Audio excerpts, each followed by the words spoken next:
Itu babi dikawal sama seekor anjing.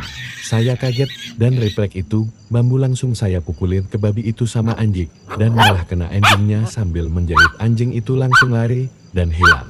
Kalau si babi ini kena pukul sama bapak saya di bagian badan dan yang parah kaki sebelah kanan. Mores dikejar, dan dipukul beberapa kali dia masuk gang dan hilang.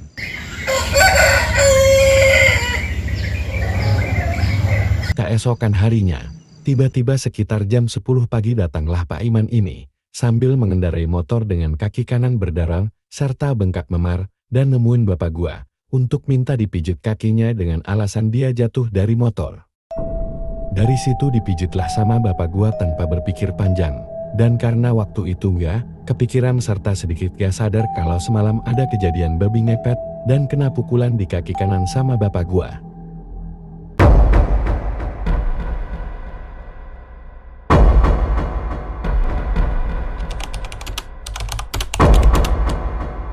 Kita masuk saja ke dalam ceritanya. Dengan segmen Jejak Tak Terlihat.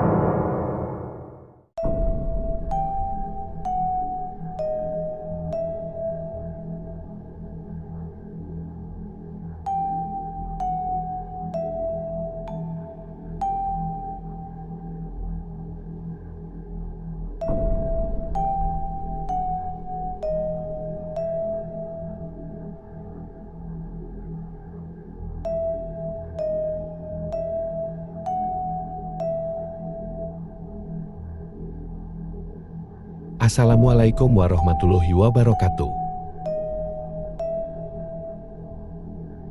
Bertemu lagi bersama gua Rohman di channel Merohman Misteri 99.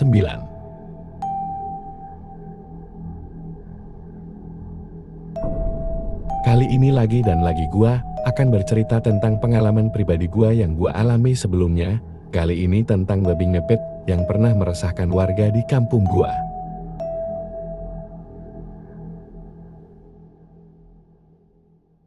Kalau tidak salah ini terjadi sekitaran tahun 2016 yang lalu. Gua seperti biasa waktu itu, beraktivitas sebagai pedagang ikut bantu-bantu orang tua gua. Kita punya satu warung nasi dan satu lagi warung rokok di pinggir jalan raya, tepatnya di Jalan Siliwangi di depan salah satu bank asing dan salah satu restoran Chinese, serta di seberang warung gua itu ada bangunan tua yang waktu itu terbengkalai hampir puluhan tahun, cuma sekarang sudah dibangun dan sudah beroperasi lagi.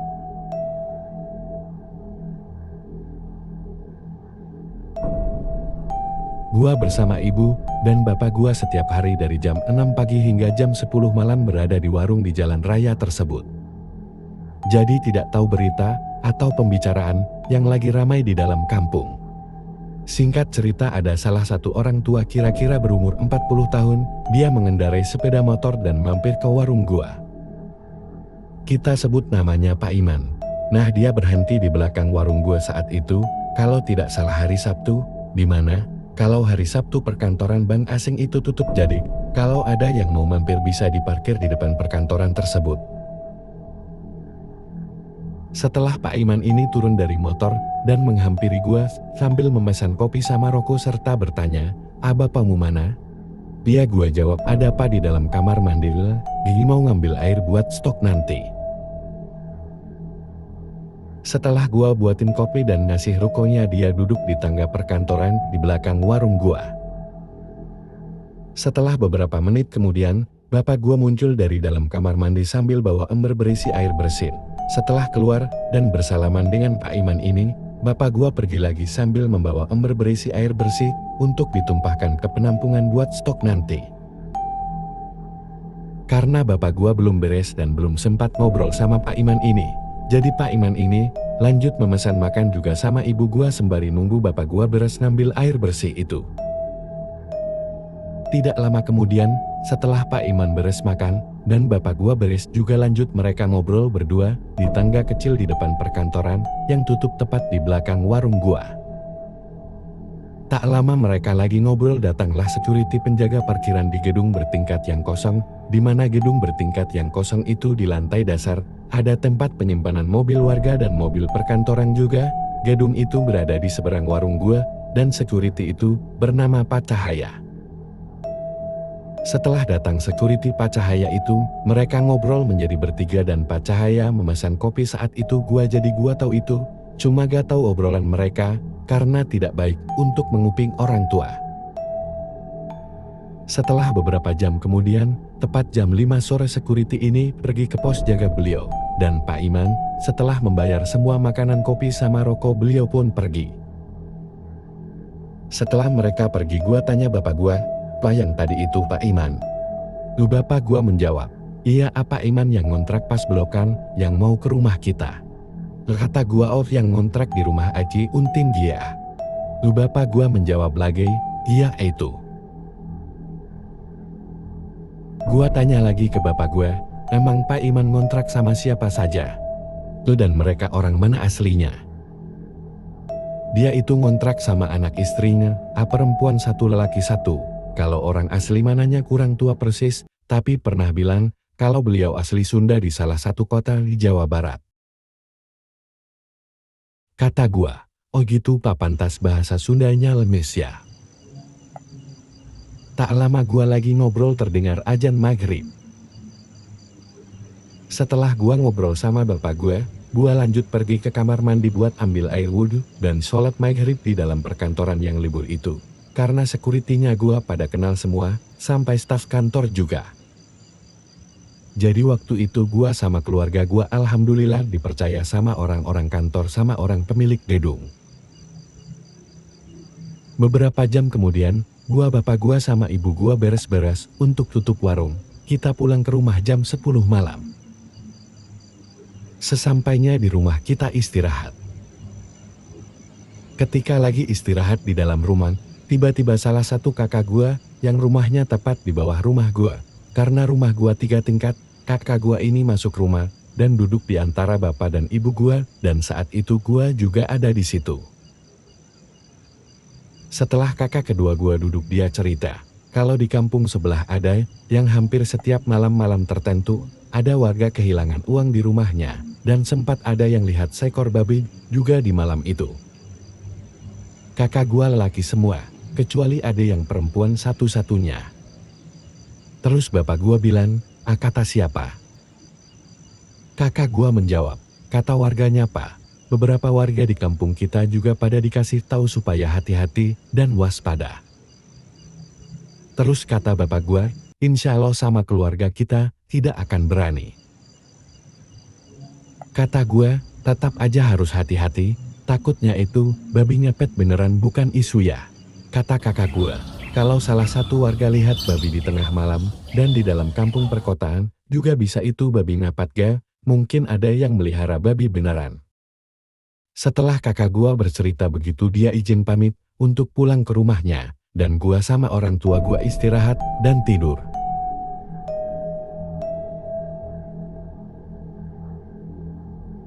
Keesokan harinya, tepat hari Minggu seperti biasa, gua sama orang tua gua berangkat untuk buka warung. Aktivitas seperti biasa yang gua lakukan setiap hari. Beberapa jam kemudian, tepat jam 4 sore, ada salah satu teman gua mampir ke warung. Dimana teman gua ini teman satu kampung. Dia cerita kalau di kampung kita sudah tidak aman. Gua tanya teman gua ini, tidak aman gimana maksudnya bro? Dia menjawab, banyak yang merasa kehilangan uang tidak jelas di rumah mereka. Oh, berita yang lagi rem itu ya? Kata teman gua, iya bro. Terus kata gua, emang belum ada yang mulai ngeronda lagi? Teman gua jawab, belum bro, dengar-dengar sih baru mau diadain lagi ronda keliling. Kata gua, baguslah kalau bisa secepatnya diadain ronda lagi. Setelah gua ngobrol sebentar sama teman satu kampung ini, dia izin pamit untuk pergi ke apotek. Beberapa jam kemudian, tepat di jam 7 malam, datang Pak Cahaya ke warung gua minta dibuatin kopi. Sambil nunggu kopi yang gua buatin, Pak Cahaya ngobrol sama bapak gua. Pak Cahaya bilang ke bapak gua, iya di kampung kita semakin kesini semakin rem berita yang kehilangan uang yang disangkut pautkan sama babi ngepet. Kata bapak gua ke Pak Cahaya, Iya bener banget, semakin kesini, semakin meresahkan, belum ketahuan siapanya, dan agak susah mencari taunya. Lanjut kata bapak gua, sebelum babi ngepet ini apes dia akan terus-menerus membuat resah warga. Dengan kasar Pak Cahaya bilang, benar-benar ini babi ngepet, harus dicari tahu pelakunya. Setelah ngobrol sebentar, dan buat kopi Pak Cahaya ini pergi ke seberang ke POS jaga beliau. Setelah tepat jam setengah 10 malam kita beres-beres warung untuk tutup dan bergegas pulang ke rumah. Sesampai di rumah lagi-lagi ada kakak gua bercerita lagi keadaan di kampung di sekitaran rumah kita. Kakak gua bilang ke orang tua gua, diundang gak buat ikut ngebesan ke puncak. Orang tua gua jawab, emang siapa yang mau hajatan? Kata kakak gua, itu juga Pak Iman mau nikahin anak lelakinya. Kata orang tua gua, oh Pak Iman, tapi tidak ada undangannya dan belum ketemu lagi sama Pak Imannya juga. Kakak gua bilang lagi, rem juga banyak yang mau pada ikut, dan dikasih kemeja batik, Pak Iman sewa mobil bis sama beberapa mobil pribadi, untuk ngebesan. Warga belakang rumah kita, apalagi mereka pada mau ikut hampir semuanya, sampai ke Pak Ustadz, Pak RW, Pak RT segala. Terus kakak gua bilang lagi, tidak disangka-sangka Pak Iman orangnya baik banget, sampai, kalau ada acara mancing dia suka nambahin paling besar. Atau kalau ada acara-acara yang lain, juga pasti beliau ngasih tambahan. Orang tua ngerespon kata-kata kakak gua ini, ya mungkin benar-benar orangnya baik, tapi ke keluarga kita cuma kamu aja yang diundangkan, kalau bapak sama mama tidak ada undangannya dan tidak ada omongannya. Setelah larut malam kakak gua pulang, dan gua bersama orang tua, dan adik gua langsung tidur.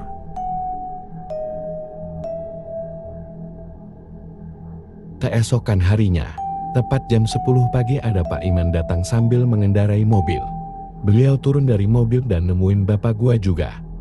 Intinya Pak Iman ini, ngundang orang tua gua buat ikut ngebesan ke villa di puncak.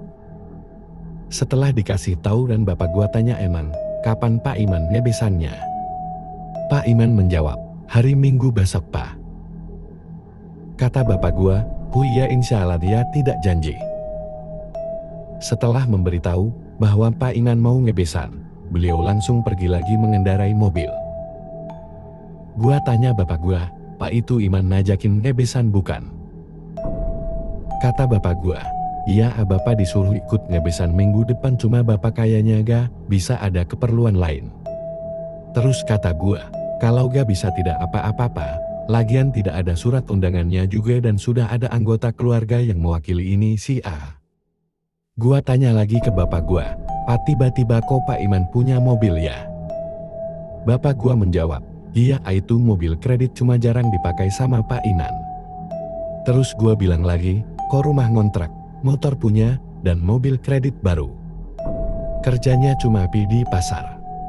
TROS dapat sama ibu gua ngasih tau, si ibunya juga yaitu istrinya Pak Iman ini, dia loyal ke tetangga suka ngasih uang atau ngasih pinjaman, dan katanya istrinya juga punya mobil sendiri.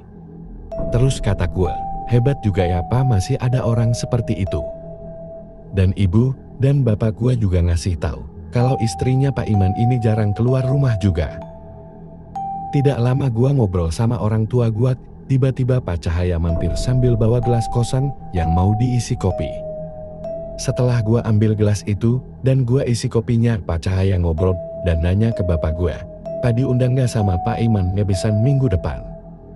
Bapak gua menjawab, iya Pak saya diundang dengan ucapan tanpa ada undangannya. Cuma kayaknya saya tidak bisa datang, karena minggu besok ada keperluan lain. Terus kata Pak Cahaya, iya saya juga cuma dikasih tahu aja tadi sama Pak Iman, cuma bilang insya Allah. Setelah ngobrol sebentar seperti biasa Pak Cahaya pergi ke pos jaga beliau di seberang warung gua. Setelah Pak Cahaya pergi, bapak gua ambil air bersih buat stok nanti, dan gua jaga warung sama ibu gua.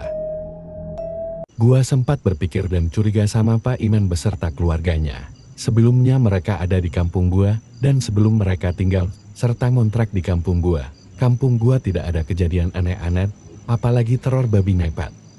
Gua curiga sama beliau sering bagi-bagi uang ke warga di belakang rumah gua, tapi tidak ada bukti yang nyata.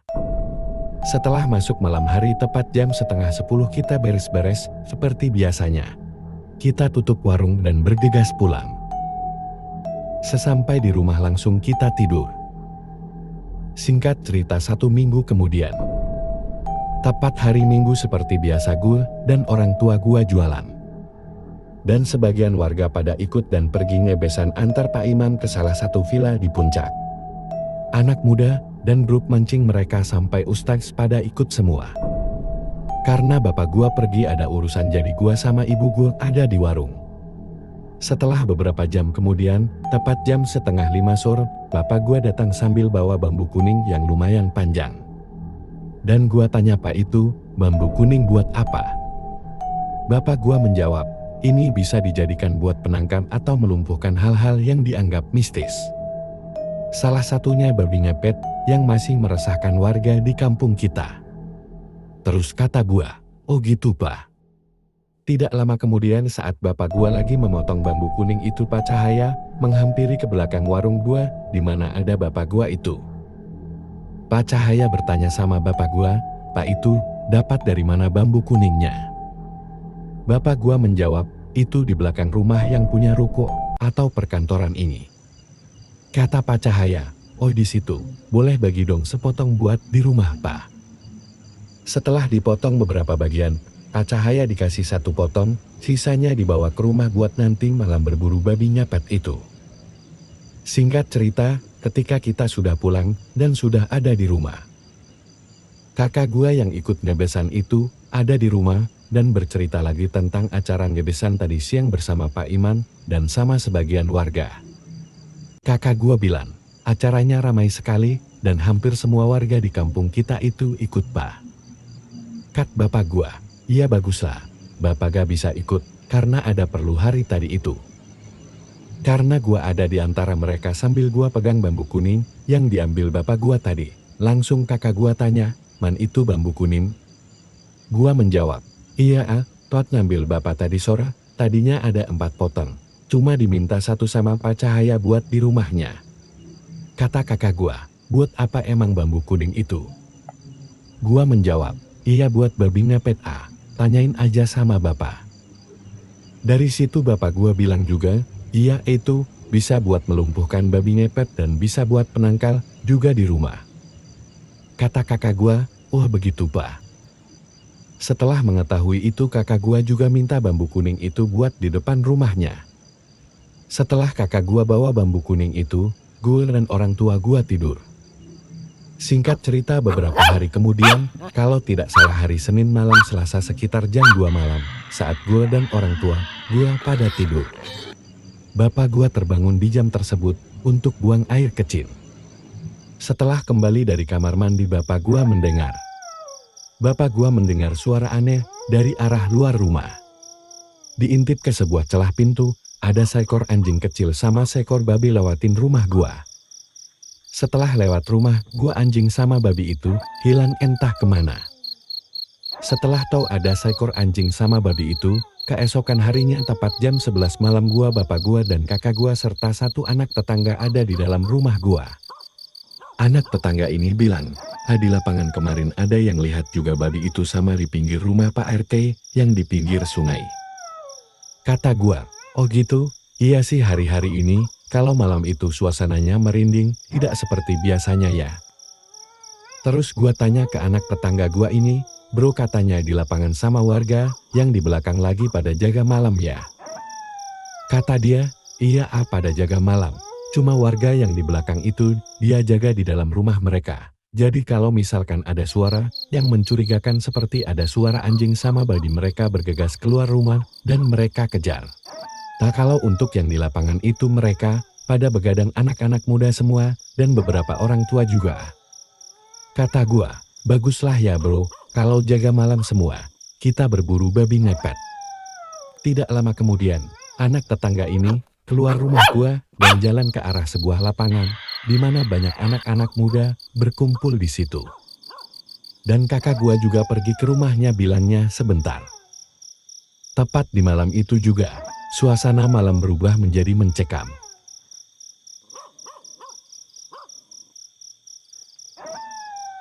Karena tepat jam 2 malam saat gua begadang sama bapak gua serta kakak gua di dalam rumah. Tiba-tiba ada anak muda teriak dari arah sebuah lapangan yang tidak jauh dari rumah gua, yaitu dekat rumah Pak Cahaya satpam gedung yang suka ngopi di warung gua.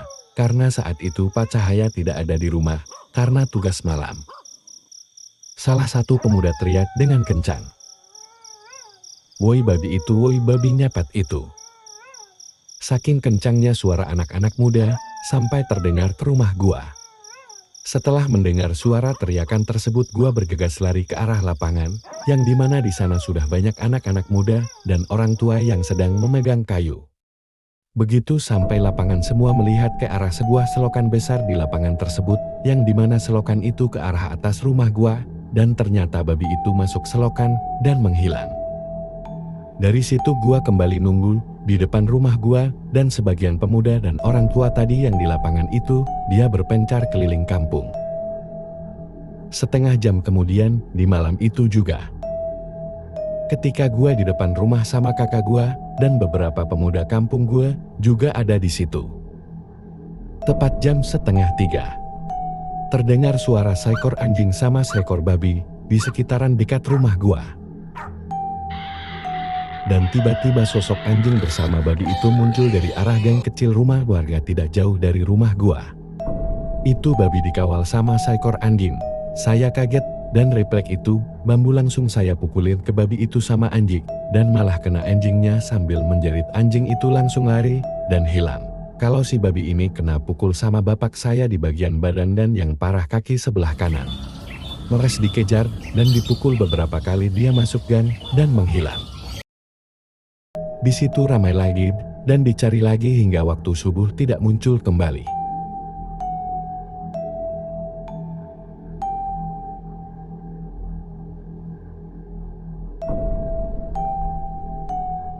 Keesokan harinya, tiba-tiba sekitar jam 10 pagi datanglah Pak Iman ini, sambil mengendarai motor dengan kaki kanan berdarah serta bengkak memar, dan nemuin bapak gua untuk minta dipijit kakinya dengan alasan dia jatuh dari motor.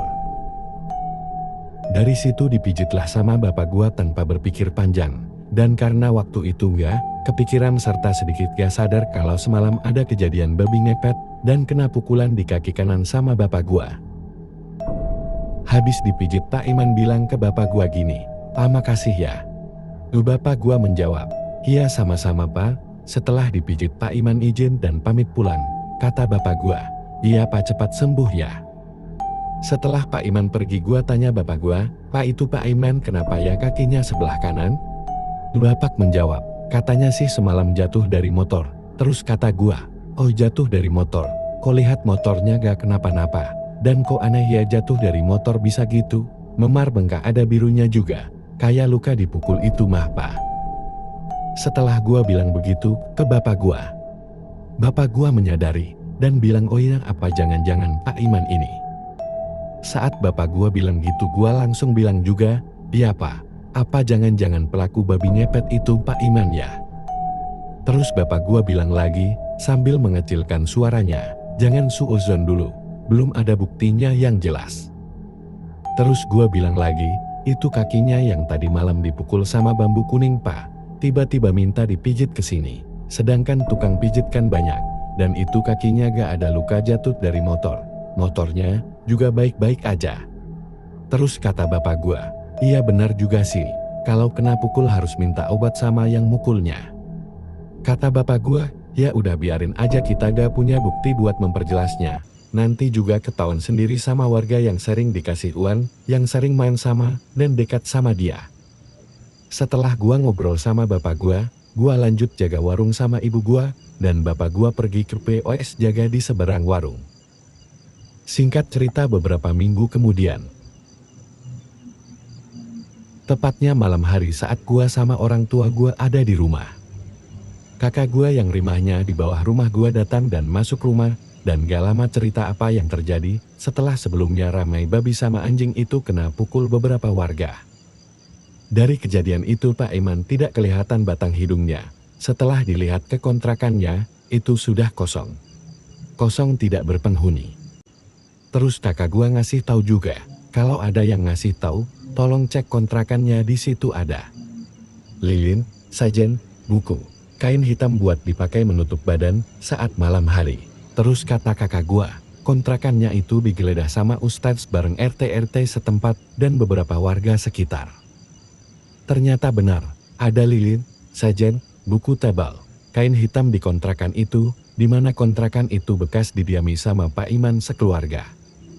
Terus kata gua ke kakak gua dan orang tua gua bilang, nah kan dari awal udah curiga, benar kata saya juga, itu orang pelakunya.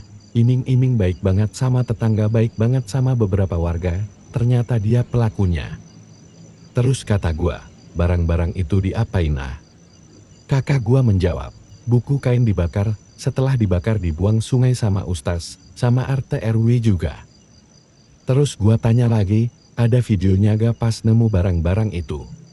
Kakak gua menjawab, kayaknya gak ada, itu juga pada takut pas ngebakarnya.